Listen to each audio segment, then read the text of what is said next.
오늘 말씀은 예레미야 36장 20절에서 32절입니다. 김효석이라고 하는 목사님이 독일에서 유학을 할 때 독일 신문에 독일 유명 재벌의 유산 상속이 이슈가 되었다고 합니다. 그 재벌은 모든 사람의 예상을 깨는 파격적인 일을 단행한 것이죠. 자녀들에게는 땡전 한 푼 유산을 주지 않고 전액 사회 환원을 했으니 말이죠.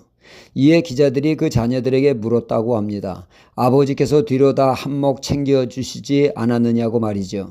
이에 자녀들은 자초지종을 이야기했습니다. 아버지는 어려서 가난한 삶을 살았고 할아버지는 막노동으로 근근히 살았다고 합니다. 할아버지는 아버지를 위해 손을 얹어 날마다 기도해 주었다고 하죠. 할아버지는 건강이 안 좋아 일찍 세상을 떠나게 되었고 아버지는 천의 고아가 되어 사회 밑바닥의 삶을 살다가 자수성가하여 재벌이 되었던 것입니다. 아버지는 바쁜 일정에도 불구하고 할아버지가 늘 아버지를 붙잡고 기도했듯이 아버지는 늘 손을 얹어 자녀들에게 기도해 주었다고 합니다. 이 세상을 떠나기 전 아버지는 우리 자녀를 불러놓고 말씀하기를 너희들은 유산을 선택하라 하시며 돈을 유산으로 받을래 아니면 믿음을 유산으로 받을래. 자녀들은 하나같이 신앙을 유산으로 받겠다고 하였고 그리하여 아버지는 전 재산을 사회 환원에 사용하게 되었다는 감동적인 내용이 대서특필되어 독일 사회에 큰 반향을 일으킨 것입니다. 농사 중에 농사는 무엇보다 자식 농사라고 하는 말이 있습니다. 자식을 반듯하게 키우는 것이 가장 큰 보람 있는 농사라고 하는 말이죠. 특히 믿음의 가정에서의 성공적인 자식 농사는 신앙을 계승하여 대대로 하나님을 경외하는 가정이 되는 것 아니겠습니까? 고로 우리는 신앙이 잘 계승될 수 있도록 각별히 신경을 써야 합니다. 가문의 천국문이 활짝 열려 이 땅에서의 가족이 영원히 이어지는 하늘 가족이 되어지는 것은 가문의 영광이요 축복입니다. 이를 위해 동방의 재벌 욥은 그의 어마어마한 재물을 자녀들에게 물려주는 것으로 그는 부모들이 다했다고 생각질 않았습니다. 자녀들이 하나님을 경외하는 신앙이 되도록 힘쓰고 애쓰는 모습을 보게 되어지죠. 자녀들이 오겨 하나님께 등을 돌리는 삶을 살까봐 각별히 신경을 씁니다. 날마다 자녀들을 위한 번제를 드리며 신앙이 잘 계승될 수 있도록 그는 무단히 애를 썼습니다. 어느 어머니가 평생 신앙생활을 잘했죠. 본인도 잘 믿었고 자녀들 또한 신앙교육을 위해 게을리하지 않았습니다. 두 아들이 있었는데 한 아들은 어머니의 가르침을 따라 신앙생활을 잘하는데 한 아들은 어긋장을 놓으며 신앙생활을 하지 않습니다. 자기 멋대로 살았죠.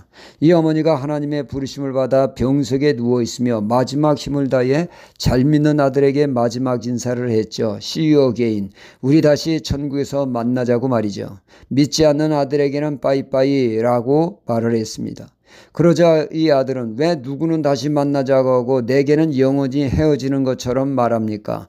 나도 다시 어머니를 만날 수 있게 See you again이라고 말해주세요. 그러자 어머니는 말합니다. 이 아들은 믿으니까 천국에서 다시 만나지만 너는 믿지 않으니 내가 믿어야 우리가 다시 만나지. 이에 이 아들은 어머니에게 저도 믿을게요. 그리하여 그 아들도 구원하게 되었다는 이야기입니다.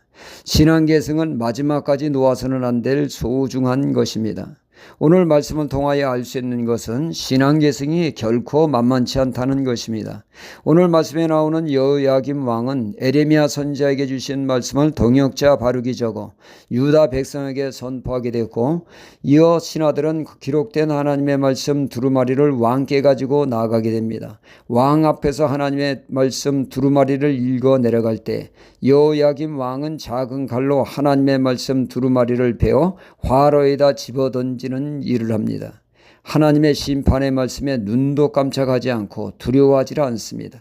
그는 그뿐만 아니라 에레미야와 그리고 바룩을 잡아오라고 합니다. 죽여버리겠다고 말이죠. 여호야김 왕의 아버지가 누구입니까? 요시야 왕입니다.